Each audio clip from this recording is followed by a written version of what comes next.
வணக்கம் மக்களே, எல்லாரும் எப்படி இருக்கீங்க? அனதர் ஒரு டீடைல்டு வாக் அரவுண்ட் வீடியோக்குள்ள தான் வந்திருக்கிறோம். இந்த இந்தியன் கார் மார்க்கெட் பொறுத்த வரைக்கும் இந்த அஃபோர்டபுள் பிரைசிங்ல அடிப்படை தேவைக்கேற்ப ஃபீச்சர்ஸோடு இருக்கக்கூடிய கார்கள் அப்படின்றதே ரொம்பவே லிமிடெட் நம்பர்ஸ்ல தான் இருக்கு. இப்போ ரீசெண்ட் டைம்ல வந்து பாத்தீங்கன்னா இந்த sub four meter compact crossover sedan segment இருக்கு பாத்தீங்களா, அந்த செக்மெண்ட்ல ரெண்டு ப்ராடக்ட்ஸ் வந்துச்சு. ஒன்று வந்து பாத்தீங்கன்னா மாருதி சுசுகி நிறுவனத்தோட டிசைருங்க, இன்னொன்று வந்து பாத்தீங்கன்னா ஹோண்டா அமேஸ். அந்த ஹோண்டா அமேஸ்ல பேஸ் மாடலான வி வேரியன்ட் ஒன்று இருந்துச்சுங்க.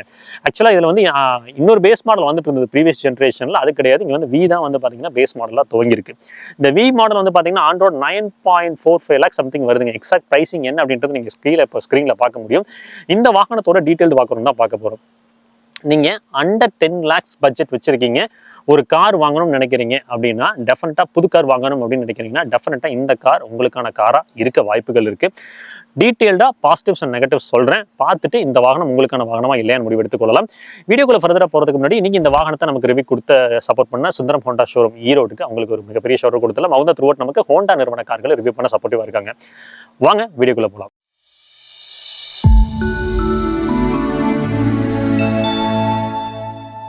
இந்த ஹோண்டா அமேஸ்ல என்னென்ன கலர் ஆப்ஷன்ஸ் கிடைக்குது அப்படின்றத நீங்கள் லைவ்ல ஸ்க்ரீனில் பார்க்க முடியும். ஸோ தட் உங்களுக்கு உங்களோட ப்ரிஃபரன்ஸ் எதுவாக இருக்கலாம் அப்படின்ற ஒரு முடிவுக்கு வரலாம். எப்பவுமே ஒரு வாகனத்தோட சேஃப்டி அதை பிரதமமாக பார்த்துட்டு தான் மற்ற விஷயங்களை பற்றி பேசுகிறப்போ இங்கே ஹோண்டா அமேஸ் அப்படின்னு வரும்போது உங்களுக்கு ப்ரீவியஸ் ஜென்ரேஷனில் நிறைய பேர் சொன்னது வந்து பார்த்தீங்கன்னா அந்த பில் குவாலிட்டி வந்து பெட்டராக இருந்தால் நல்லா இருக்கும் அப்படின்ற மாதிரி சொல்லியிருந்தீங்க. இந்த டைம் வந்து ஸ்ட்ரக்சர் வந்து ரீஇன்ஃபோர்ஸ் செய்யப்பட்டிருக்கு. உங்களுக்கு டென்சில் ஸ்ட்ரென்த் இம்ப்ரூவ் பண்ணியிருக்காங்க. கிட்டத்தட்ட 46% வந்து ஹை ஸ்ட்ரென்த் ஸ்டீல் பயன்படுத்தியிருப்பதா ஹோண்டா நிறுவனம் கிளைம் செஞ்சிருக்காங்க. அது மட்டும் இல்லைங்க, கிராஷ் டெஸ்ட் பண்ணினப்போ வந்து பார்த்தீங்கன்னா உங்களுக்கு இப்போ இருக்கக்கூடிய Bharat cup and global cup ப்ரோட்டோகால்ஸை தாண்டி உங்களுக்கு போலர் சைடு இம்பாக்ட் டெஸ்ட்லாம் வந்து பார்த்தீங்கன்னா அதோட ஸ்பீட் ஜாஸ்தி தான் பண்ணி டெஸ்ட் பண்ணியிருக்காங்க. ஸோ ஒரு அஷூரன்ஸ் இருக்குது, 5 ஸ்டார் கிடைக்கும் அப்படின்ற ஒரு அஷூரன்ஸ் இருக்குது. த்ரூ அவுட் நமக்கு வந்து பார்த்தீங்கன்னா இந்த எக்ஸ்டீரியர் ஷீட் மெட்டலாக இருக்கட்டும், உங்களுக்கு டோரோட ஹிஃப்டாக இருக்கட்டும், இதெல்லாம் பார்க்கும்போது ஒரு நல்ல ஒரு ஃபீல் தான் தருது. கான்ஃபிடென்ட்டான ஒரு ஃபீல் தான் தருது. அதில் எந்த விதமான குறைகளும் இல்லை. ரியல் டைம் ஆக்சிடென்ட்ஸ் பார்த்தோம்னா நமக்கு இன்னும் வந்து பெட்டரான ஒரு புரிதல் கிடைக்கலாம். பட் அதுக்கு இன்னும் ஒரு 1 இயர் டைம் ஆகும். 6 airbags, ABS, EBD, electronic stability program, ஹெல்கோல் கண்ட்ரோல், இந்த மாதிரி சேஃப்டி ஃபீச்சர்ஸ்லாம் கொடுத்துருக்காங்க. டாப் அண்ட் மாடல் போகிறப்ப நமக்கு ஏடாஸ் ஃபெசிலிட்டியும் கிடைக்குது. இங்கே கேமரா பேஸ்ட் அந்த ஹோண்டா சென்சிங் ஏடாஸ் தான் கொடுத்துருக்காங்க. சரிங்க, சேஃப்டி பொறுத்து அவ்வளோதான். அடுத்து இந்த வாகனத்தோட என்ஜின் ஸ்பெசிஃபிகேஷன் பார்த்துட்டு மற்ற விஷயங்களை பார்க்கலாம். இங்கே ஹோண்டா பொறுத்த வரைக்கும் 1.2 லிட்டரில் ஐவி டெக் என்ஜின் கொடுத்துருக்காங்க. Intelligent variable wall timing with lift electronic control, அந்த மாதிரி வந்து இதோட ப்ரீஃப் சொல்லுவாங்க. ஐவி டெக் என்ஜினை பொறுத்த வரைக்கும் நமக்கு ஒரு ஆடட் அட்வான்டேஜ் என்ன அப்படின்னா வந்து 2 விதமான கேப் நாப்ஸ் இருக்குங்க. ஒன்று வந்து லார்ஜர் கேப் நாப்னு சொல்லுவாங்க, இன்னொன்று வந்து ஸ்மாலர் கேப் நாப்னு சொல்லுவாங்க. விச் அது வந்து இந்த கம்பஷனுக்கு ஹெல்ப் பண்ணுங்க, அந்த ஏர் இன்டேக்கு வந்து பார்த்தீங்கன்னா ஹெல்ப் பண்ணும். லோயர் ஆர்பிஎம்ஸ்ல வந்து பார்த்தீங்கன்னா ஸ்மாலர் கேப் நாப் ஆக்டிவாக இருக்கும். உங்களுக்கு ஹையர் ஆர்பிஎம்ஸ் போகும்போது தான் லார்ஜர் கேப் நாப் ஆக்டிவாக இருக்கும். ஸோ லார்ஜர் கேப் நாப் ஆக்டிவ் ஆகும்போது கம்பஷன் நல்லா நடக்கும். ஸோ உங்களுக்கு வந்து பர்ஃபார்மன்ஸ் ரிலேட்டடாக உதவும்.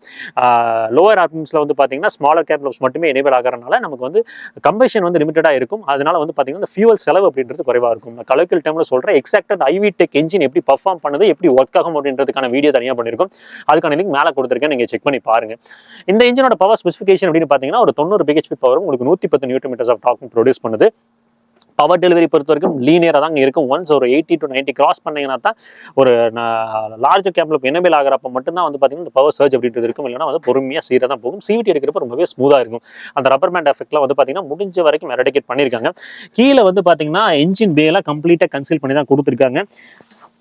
ஓப்பன் அப் பண்ணிலாம் விடலை, ப்ராப்பராக தான் கன்சீல் பண்ணியிருக்காங்க. என்ஜினோட ரிஃபைன்மெண்ட் எப்படி இருக்குது அப்படின்றத பார்த்துடலாம்.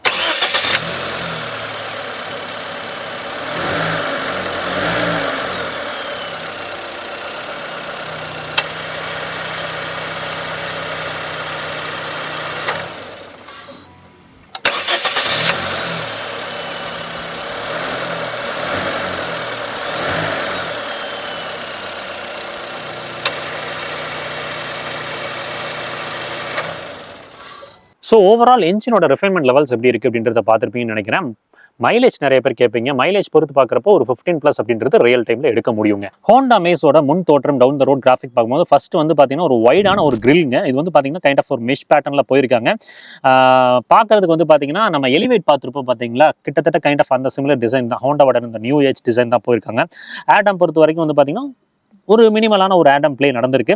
172 mm கிரவுண்ட் கிளியரன்ஸ் கொடுத்துருக்காங்க. ஹெட்லாம்ப் அப்படின்னு பார்க்கும்போது உங்களுக்கு அதே ஐஸ் கியூப் தான். உங்களுக்கு டாப் அண்ட் மாடல்ஸ்லையும் இதே கைண்ட் ஆஃப் ஹெட்லாம்ப் தான் கொடுத்துருக்காங்க. பேஸ் மாடலையும் இதே தான். நல்ல விஷயம், ஒரு டிஆர்எலும் கிடைக்குது. கீழே ஃபாக்லாம் மட்டும் கிடைக்கலங்க, போட்டிங்கன்னா போதும். எனக்கு தெரிஞ்சு இந்த பேஸ் மாடல் வாங்கி ஃபாக்லாம் போட்டிங்கன்னா நல்லா அடிஷனலாக ஃபாக்லாம் போட்டிங்கன்னாவே போதும், வெளியில் மீதம் எல்லா விஷயங்களுமே கிடைக்குது. சரிங்க, இப்போ சைட் ப்ரொஃபைல் பார்க்கலாம். அமேஸோட வீல் பேஸ் அப்படின்னு பார்க்கும்போது 2470 mm இருக்குதுங்க. அக்ராஸ் த வேரியன்ட் வந்து இது கூட காம்படிட்டிவாக இருக்கக்கூடிய காரோட டைமென்ஷனை கம்பேர் பண்ணி நான் உங்களுக்கு காமிச்சிருக்கேன். பார்த்தீங்கன்னா உங்களுக்கு எவிடென்ட்டாக வந்து இந்த அமேஸ் வந்து எந்த இடத்துல பொசிஷன் இருக்கு அப்படின்றத புரிதல் எடுத்துக்கொள்ள முடியும். இங்க டயர் ப்ரொஃபைல் அப்படின்னு பார்க்கும்போது 175 65 14ங்க. உங்களுக்கு வந்து பார்த்தீங்கன்னா ஃப்ரண்ட்ல டிஸ்க், ரியர்ல ட்ரம் பிரேக் கொடுத்துருக்காங்க. ஒரு ஸ்டீல் வீல்ஸ் தாங்க கப்ஸோட கிடைக்குது. உங்களுக்கு லைனர் அப்படின்னு பார்க்கும்போது செமி கன்சீல்டா ஒரு பிளாஸ்டிக் லைனர் போட்டு கொடுத்துருக்காங்க. ஓஆர்விஎம் அப்படின்னு பார்க்கும்போது பேஸ் மாடல்லே நமக்கு வந்து பார்த்தீங்கன்னா electronically adjustable and foldable ORVM தான்.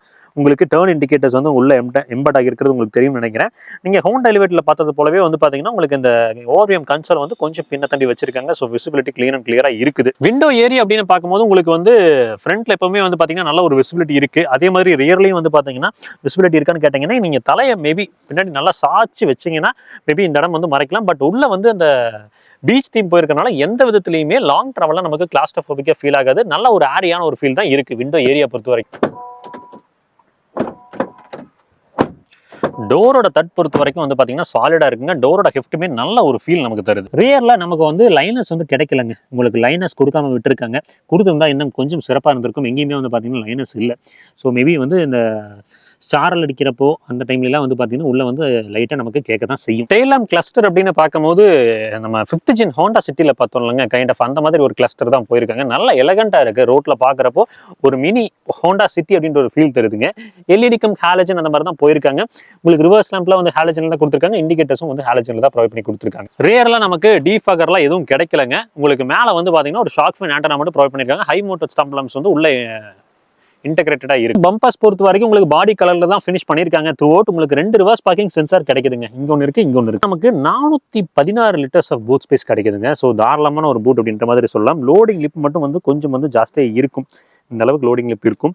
திங்ஸ் பொறுத்த வரைக்கும் ஏகப்பட்ட திங்ஸ் உள்ள வச்சுக்க முடியுங்க. ஸ்பேர் டயர் அப்படின்னு பார்க்கும்போது கிட்டத்தட்ட சேமா தான் இருக்கணும். ஆமாங்க, 175 65 14. ஒரு நல்ல விஷயம் என்னன்னா செடான்ஸ்ல எப்பவுமே வந்து பாத்தீங்கன்னா இந்த இடத்துல கன்சீல் பண்ண மாட்டாங்க. அப்படியே ஓப்பன் அப் பண்ணி விட்டுருப்பாங்க. இவங்க கன்சீல் பண்ணிருக்காங்க. அது ஒரு பாராட்டக்கூடிய விஷயம் தான். கீ பொறுத்த வரைக்கும் ஒரு பேசிக்கான கீங்க. உங்களுக்கு லாக் அன்லாக் பூட் ஓபன் பண்றதுக்கு வந்து பாத்தீங்கன்னா கொடுத்துருக்காங்க. ஒரு கீ இப்படி, ஒரு சாவி வந்து பாத்தீங்கன்னா பேசிக்கான கீ தான்.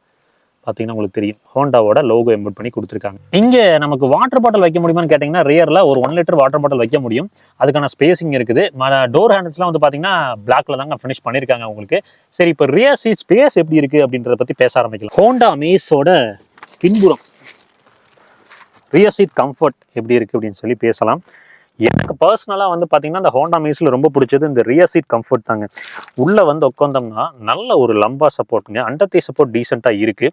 ஹெட்ரூம் வந்து பார்த்தீங்கன்னா எனக்கு தெரிஞ்ச ஒரு 6 ஃபீட் டால் இருந்தீங்கன்னா மேபி முட்டலாம், அந்த மாதிரி தான் இருக்குது.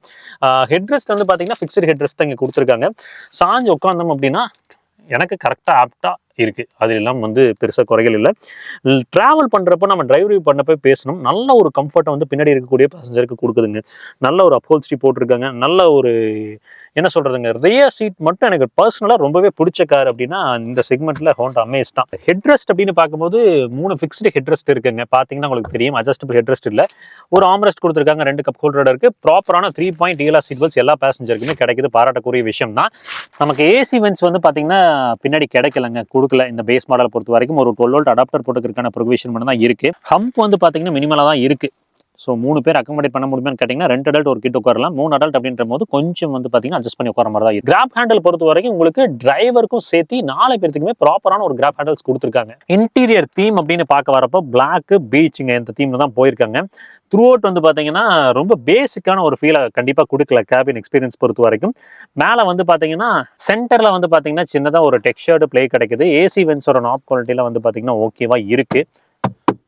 ஷட் லைன்ஸ்லாம் வந்து ப்ராமினெண்டாக தான் கொடுத்துருக்காங்க. ரேட்டில் ஆகாது நம்பலாம். க்ளவ் பாக்ஸ் அப்படின்னு பார்த்தீங்கன்னா ஓரளவுக்கு டீசென்டான ஒரு சைஸில் கொடுத்துருக்காங்க. கூலிங் ஃபங்க்ஷனாலிட்டி கிடைக்கல. இன்ஃபோர்டைன்மெண்ட் சிஸ்டம் இங்கே ஒரு 8 இன்ச் இன்ஃபோர்டைன்மெண்ட் சிஸ்டம் கொடுத்துருக்காங்க. பேஸ் மாடல்லையே ஆண்ட்ராய்டு ஆட்டோ, ஆப்பிள் கார்ப்ளே ரெண்டுமே சப்போர்ட் பண்ணுங்க. ஆண்ட்ராய்டு ஆட்டோ கனெக்ட் பண்ணியிருக்கேன். ஆடியோ கேளுங்க, உண்மையிலுமே நல்லா இருக்கும். 4 ஸ்பீக்கர்ஸ் தான், பட் ஆடியோ நல்லா இருக்கும்.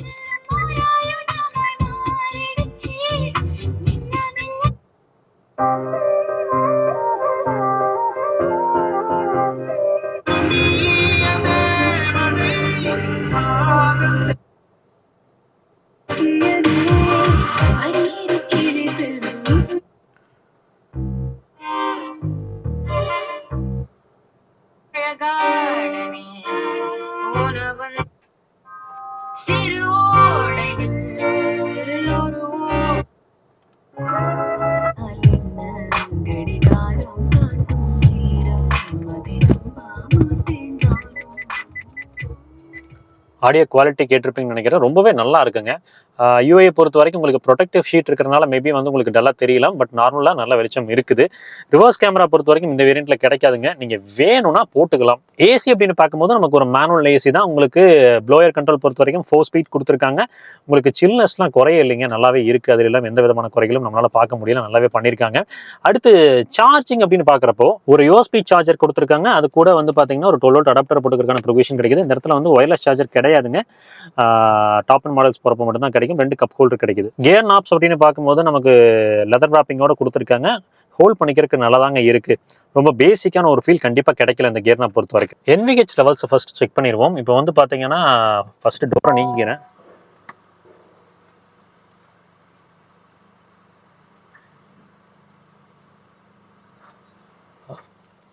அரௌண்ட் 50 கிட்ட இருக்கு.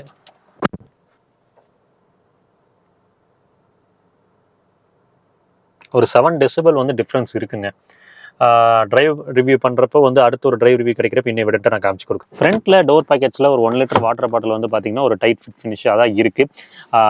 அந்த இடத்துல வந்து சின்னதாக நிக்நாக் வச்சுக்கிறதுக்கான ஸ்பேசிங் கொடுத்துருக்காங்க. ஸ்விட்சஸ் அப்படின்னு பார்க்கும்போது உங்களுக்கு தெரியும், எல்லா விண்டோஸுமே வந்து பவர் விண்டோஸாக கொடுத்துருக்காங்க. ஃப்ரண்ட் டிரைவர் சைடு விண்டோ மட்டும் வந்து பார்த்தீங்கன்னா one touch up and down விண்டோட கிடைக்குது. ஓஆர்வி ஆப்ரேட் பண்ணுறதுக்கான ஸ்விட்சஸும் இங்கே இருக்கிறது. எல்லா வண்டியிலுமே வந்து பார்த்தீங்கன்னா இந்த இடத்த கொஞ்சம் கன்சீல் பண்ணுவாங்க, அந்த ரோட் நாய்ஸ் வந்து உள்ளே வரக்கூடாது அப்படின்றதுக்காக. பட் இந்த பேஸ் வேரியண்ட்டில் உள்ள வந்து பார்த்தீங்கன்னா கன்சீல் பண்ணலை, அப்படியே கேப்பை தான் விட்டுருக்காங்க. ஏபிசி பெடல்ஸ்க்கான ஸ்பேசிங் அப்படின்னு பார்த்தீங்கன்னா ஏ மற்றும் பி பெடலுக்கு ப்ராப்பரான ஒரு ஸ்பேசிங் இருக்குது. கிளச்சுக்கு வந்து பார்த்தீங்கன்னா அழகாக வந்து கேப் கொடுத்துருக்காங்க. இந்த இடத்துல வந்து பார்த்தீங்கன்னா ஒரு டெட் பெடலும் கிடைக்கிறதுனால நமக்கு லாங் ட்ராவலில் கன்வீனியன்ட்டாக இருக்க போகுது. ட்ராக்ஷன் கண்ட்ரோலுக்கான ஸ்விட்ச், ஹெட்லம்ப் லெவலருக்கான ஸ்விட்ச் வந்து பார்த்தீங்கன்னா இந்த இடத்துல வந்து லே அவுட் பண்ணியிருக்காங்க. ஸ்டேரிங் அப்படின்னு பார்க்கும்போது நமக்கு வந்து டில்ட் அட்ஜஸ்ட்மெண்ட் இருக்குது, டெலஸ்கோபிக் கிடைக்கலங்க. ஒரு 3 ஸ்போக் ஸ்டீரிங் யூனிட் தான். ஹார்ன் பொறுத்த வரைக்கும் கேட்டிருப்பீங்கன்னு நினைக்கிறேன். ஆடியோ மவுண்டட் கண்ட்ரோல்ஸ் கொடுத்துருக்காங்க, பட் மியூட் ஃபங்க்ஷனாலிட்டி மட்டும் கிடைக்கல. ஃபோன் அட்டன் பண்ணுறதுக்கு, டிஸ்கனெக்ட் பண்ணுறதுக்கு, அதுக்கப்புறம் வந்து பார்த்தீங்கன்னா வாய்ஸ் அசிஸ்டன்ஸ் எனேபிள் பண்ணுறதுக்கு மற்ற எல்லாத்துக்குமே ஸ்விட்சஸ் கிடைக்குது. இங்கே க்ரூஸ் கண்ட்ரோல் கிடையாதுங்கிறதுனால க்ரூஸ் கண்ட்ரோல் ப்ரொவிஷனும் கொடுக்கல. எம்ஐடி கிளஸ்டர் பொறுத்த வரைக்கும் வந்து ஒரு டிஜிட்டல் எம்ஐடி கிளஸ்டர் தான் பேஸ் மாடல் இருந்தே போட்டிருக்காங்க. நமக்கு நீங்கள் ஹோண்டா சிட்டியில் பார்த்துருப்பீங்க, எலிவேட்டில் பார்த்துருப்பீங்களா, அந்த கைண்ட் ஆஃப் ஒரு எம்ஐடி கிளஸ்டர் தான். லாட்ஸ் ஆஃப் இன்ஃபர்மேஷன் கிடைக்குதுங்க. பேஸ் மாடல்லேயே வந்து இப்படி போனது ஒரு பாராட்டக்கூடிய விஷயமா தான் எனக்கு படும். வேனிட்டி மிரர் அப்படின்னு பார்க்கும்போது டிரைவருக்கும் சரி பேசஞ்சருக்கும் சரி கொடுத்துருக்காங்க, பாராட்டக்கூடிய விஷயம் தான். லைட்ஸ் எதுவும் கிடைக்கலைங்க வேனிட்டி லைட்ஸ் பொறுத்த வரைக்கும். கேபின் லாம்ப்ஸும் வந்து பாத்தீங்கன்னா இங்க எதுவும் கொடுக்கல. IRVM பொறுத்த வரைக்கும் மேனுவலி அட்ஜஸ்டபிள் ஒரு IRVM போட்டிருக்காங்க. கேபின் லாம்ப்ஸ் வந்து சென்டர்ல மட்டும்தாங்க கிடைக்குது, ஒரு ஹாலஜன் கேபின் லாம்ப்ஸ் போட்டிருக்காங்க. ஸோ இந்த பேஸ் மாடலோட வாக் அரௌண்ட் வந்து உங்களுக்கு யூஸ்ஃபுல்லா இருந்திருக்கும்னு நான் நம்புறேங்க. நெக்ஸ்ட் வீடியோல இன்னொரு பெட்டரான இன்ஃபர்மேஷனோட சந்திக்கலாம். வண்டியோட டிரைவ் ரிவ்யூக்கான லிங்க் கீழே கொடுத்துருக்கு, நீங்க செக் பண்ணி பாருங்க. வாரண்டி 3 வருஷம் அன்லிமிட்டட் கிலோமீட்டர்ஸ்ங்க. நீங்க 10 இயர்ஸ் வரைக்கும்லாம் வந்து வாரண்டி இங்க ப்ரொவைட் பண்ணி கொடுக்குறாங்க. ஸோ அவங்க எந்த அளவுக்கு ப்ராடக்ட் மேல கான்ஃபிடென்ட்டா இருக்காங்க அப்படின்றது உங்களுக்கு தெரிய வரும்னு நினைக்கிறேன். சர்வீஸ் காஸ்ட் அப்படின்னு பார்க்கும்போது ஆவரேஜா ஒரு 5000 வரைக்கும் எக்ஸ்பெக்ட் பண்ணலாங்க. ஸோ இதுதான் வந்து ஹோண்டா அமேஸோட சர்வீஸ் காஸ்ட் பொறுத்த வரைக்கும் இருக்க போகுது. நீங்க மேலும் இந்த காரை பத்தி விவரங்கள் தெரிஞ்சுக்கணும் அப்படின்னா நம்ம ஈரோடில் இருக்கக்கூடிய சுந்தரம் ஹோண்டா ஷோரூமை கான்டாக்ட் பண்ணலாம். அவங்க த்ரூ அவுட் உங்களுக்கு வந்து சப்போர்ட்டிவா இருக்க போறாங்க. நெக்ஸ்ட் வீடியோல பெட்டரான இன்ஃபர்மேஷனோட சந்திக்கலாம். அது வரைக்கும் எல்லாருமே சந்தோஷமா இருப்போம். ரோட்ல போய் வரப்போ உங்களை நம்பி எப்படி ஒரு குடும்பம் இருக்காங்களோ அதே மாதிரி ரோட்ல போய் வர சக மனிதர்களை நம்பி நேசிக்கிற குடும்பம் சதச்சிட வேணாம். பத்திரமா போய் பத்திரமா வாங்க. டாடா, டேக் கேர், பாய்.